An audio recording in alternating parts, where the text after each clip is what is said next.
mở video ra, không phải là mở ra thành tiếng chim luôn, mở video này.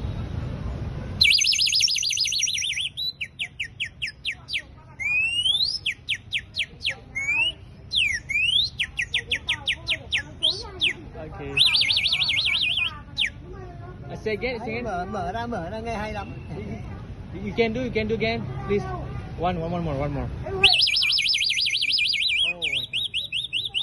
Oh my god. How much this? How much this? How much?